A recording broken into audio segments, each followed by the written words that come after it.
প্রিয় শিক্ষার্থী, শুভেচ্ছা নিও। আমি রতন কুমার চক্রবর্তী, সহকারী প্রধান শিক্ষক, বজ্রযোগিনী জেকে উচ্চ বিদ্যালয়। তোমাদেরকে জানাচ্ছি আন্তরিক অভিনন্দন।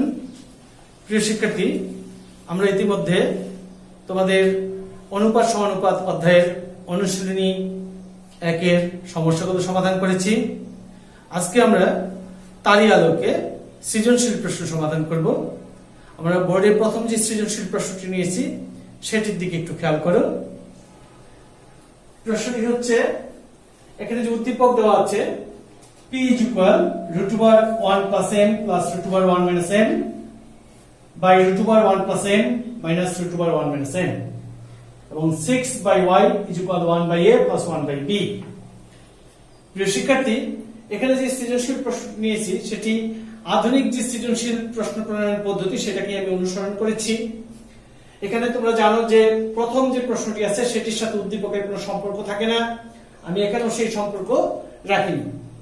এবং খ এবং গতে যে প্রশ্ন থাকে সেটা কখনোই ওভারল্যাপিং হবে না, অর্থাৎ ক্ষয়ের সাথে গয়ের মিল থাকবে না, গয়ের সাথে ক্ষয়ের মিল থাকবে না। আমি সেটি অনুসরণ করেছি।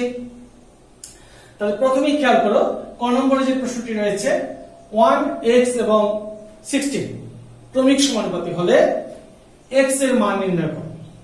তাহলে খেয়াল করো, দেওয়া আছে উত্তর ক, দেওয়া আছে 1x এবং 16 ক্রমিক সমানুপাতি। তাহলে সুতরাং a b c তিনটি যদি ক্রমিক সমানুপাতি হয় তাহলে আমরা জানি a is to b is equal b is to c। তাহলে 1 is to x is equal x is to 16। That implies আমরা অনুপাতকে বাইরূপে লিখতে পারি 1 by x is equal 16 by x by 16। তাহলে আমরা যদি কোণাকুণি গুণ করি তাহলে x স্কয়ার is equal 16। সুতরাং এবার যদি বর্গমূল করি তাহলে x এর মান কি হবে? x এর মান হবে 4। তাহলে আমাদের নির্ণয় মান 4। প্রিয় শিক্ষার্থী, আশা করি তোমরা বুঝতে পেরেছো। এবার আমরা খ নম্বর সমাধান করব।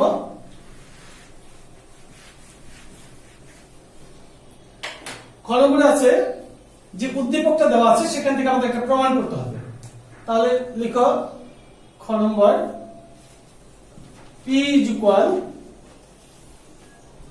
√1 plus m plus √1 minus m √1 plus m minus √1 minus m। খেয়াল করো, এটা প্রদত্ত। প্রদত্ত মিন্স দেওয়া আছে। তাহলে এই যে খেয়াল করো, এই p এর নিচে কিছু নেই, তার মানে একটা 1 আছে। আমরা জানি যার কেউ নাই তার আল্লাহ আছে, আর আল্লাহ মানে লা শারীকা আল্লাহ, আল্লাহর কোনো শরীক না, আল্লাহ এক এবং অদ্বিতীয়, তার মানে এক আছে এখানে। তাহলে এবার আমরা এক ধরে যোজন বিয়োজন করব। তাহলে p - 1 is equal, যোজন বিয়োজনের নিয়ম কি তোমরা জানো, লব প্লাস হর বাই লব মাইনাস হর।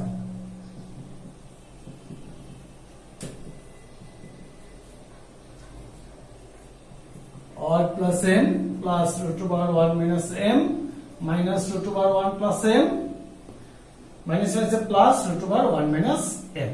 প্রক্রিয়াটা কি? যোজন বিয়োজন। ওকে, তাহলে এবার খেয়াল করো, p plus 1 p minus 1, উপর থেকে দেখো এই √1 plus m 1 minus m কাটা যাবে এবং 2√1 plus m থাকছে। একই রকমের নিচে 2√1 minus m থাকছে। ওকে, এবার 2 বাদ দিয়ে দিতে পারি। আমরা জানি যে রুট তাড়াতে গেলে কি করতে হয়? স্কয়ার করতে হয়। ভূত তাড়ায় সরষায় আর রুট তাড়ায় স্কয়ারে, নাকি? তাহলে স্কয়ারিং বোথ সাইড।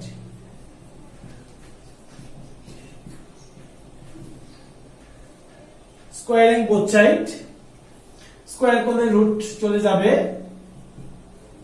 এই পর্যন্ত বোঝা গেল না? আচ্ছা, আমরা একটু মুছে নেই।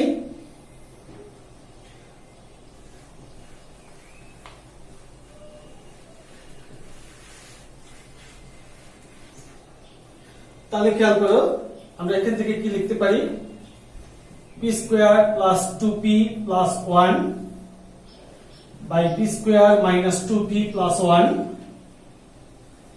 Is equal 1 plus m by 1 minus m। তাহলে খেয়াল করো, আমরা পুনরায় যোজন বিয়োজন করব। P square plus 2p plus 1 plus P square minus 2p plus 1 p square plus 2p plus 1 minus p square minus m plus 2p plus m minus 1 is equal 1 plus m plus 1 minus m, 1 plus m minus 1 plus m। এটা পুনরায় যোজন বিয়োজন, পুনরায় যোজন বিয়োজন। তাহলে খেয়াল করো, এখান থেকে আমরা কি লিখতে পারি, এই 2p বাদ, তার উপরে থাকে 2p স্কয়ার প্লাস 2, আর নিচে p স্কয়ার বাদ 1 1 বাদ, তাহলে 2 * 2p ইজ ইকুয়াল উপরে 2 নিচে 2m। এখন খেয়াল করো, আমরা যদি উপর থেকে 2 একখান কমন নেই, তাহলে p স্কয়ার প্লাস 1 নিচে 2 * 2p 2/2m, এই 2 বাদ, এটা বাদ, উপর থেকে মুছে ফেলে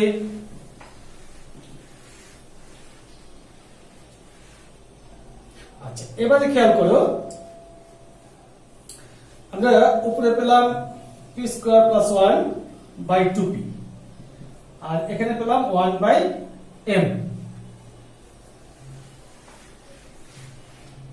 তাহলে এবার যদি আমরা কোণাকুণি গুণ করি, m * p square plus 1 is equal to p। That implies p square plus 1 2p by m, m টা নিচে চলে গেল। এবার যদি পক্ষান্তর করি, তাহলে p square minus 2p by m plus 1 is equal 0। তো প্রিয় শিক্ষার্থী, আশা করি প্রমাণটি তোমরা বুঝতে পেরেছ। এবারে আমরা গ নম্বর সমস্যাটি সমাধান করব।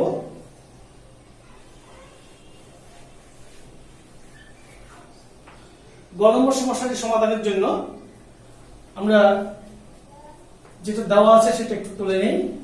6/y 1/a plus 1/b, এখান থেকে খেয়াল করো 6/y ab, তাহলে এখানে কি লেখা যায়, a plus b। এবার কোণাকুণি যদি গুণ করি, y into a plus b is equal 6ab। সুতরাং y is equal to কি লেখা যায়, 6ab by a plus b। এইটুকু আশা করি তোমরা বুঝতে পেরেছ।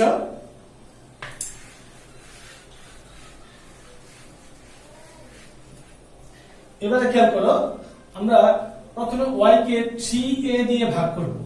কেন? কারণ আমাদের প্রমাণে দেখা যায় y plus 3a by y minus 3a, মানে এখানে যদি একটা নিচে 3 আনি, তাহলে আমরা যোজন বিয়োজন করতে পারবো। সেই ক্ষেত্রে উভয় পক্ষে আমাদেরকে নিতে হবে 6ab R 3a into a plus b। কি করলাম, উভয় পক্ষকে 3a দ্বারা ভাগ করে। এবারে এই y plus 3a is equal উপরে 2b নিচে a plus b। এবারে খেয়াল করো, আমরা যদি যোজন বিয়োজন করি, y plus 3a by y minus 3a is equal 2b plus a plus b R 2b minus a minus b। সুতরাং y plus 3a by y minus 3a is equal হচ্ছে 3b plus a by b minus a। আমরা এটুকু পেলাম। আবার খেয়াল করো, আবার y is equal 6ab by a plus b। That implies y by 3b is equal 6ab 3b into a plus b। Sine দুটিকে 3b দ্বারা ভাগ করে, 3b দ্বারা ভাগ করে। That implies y plus 3b by y minus 3b, sorry আমরা পরে লিখি এটা, y by 3b is equal হচ্ছে 2a by a plus b. That implies y plus 3b by y minus 3b is equal 2a plus b or 2a minus a minus b.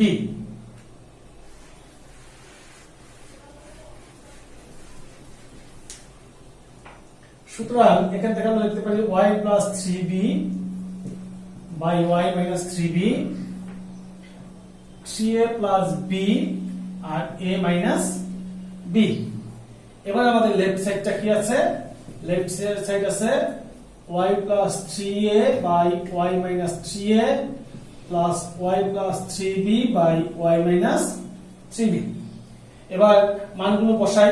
এটার মান হচ্ছে 3b plus a by b minus a plus এটার মান হচ্ছে 3a plus b by a minus b. এবার এই b minus a ঠিক রাখলাম, 3b plus a, এই প্লাসটাকে যদি আমি মাইনাস দিয়ে গুণ করি তাহলে এটা b minus a হয়ে যাবে আর এই 3a plus b থাকবে। ওকে, এবার যদি আমি b minus a লসাগু করি তাহলে 3b plus a minus 3a minus b।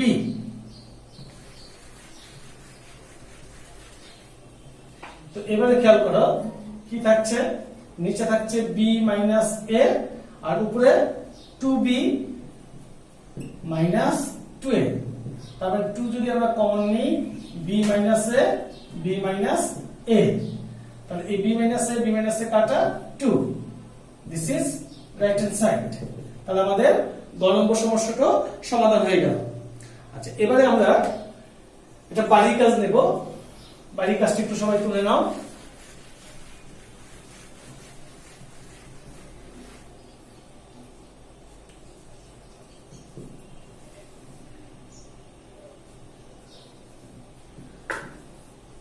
বাড়ির কাজ, বাড়ির কাজ P is to Q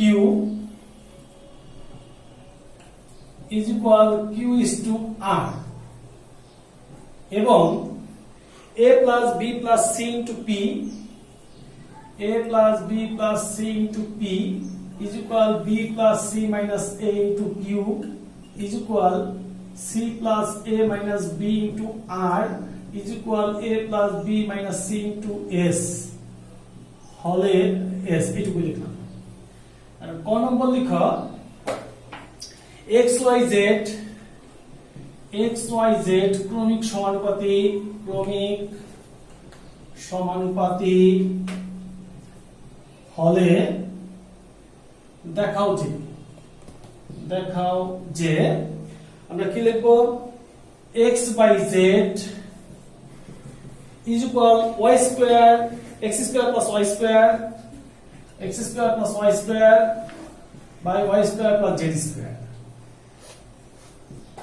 খ, প্রমাণ করো যে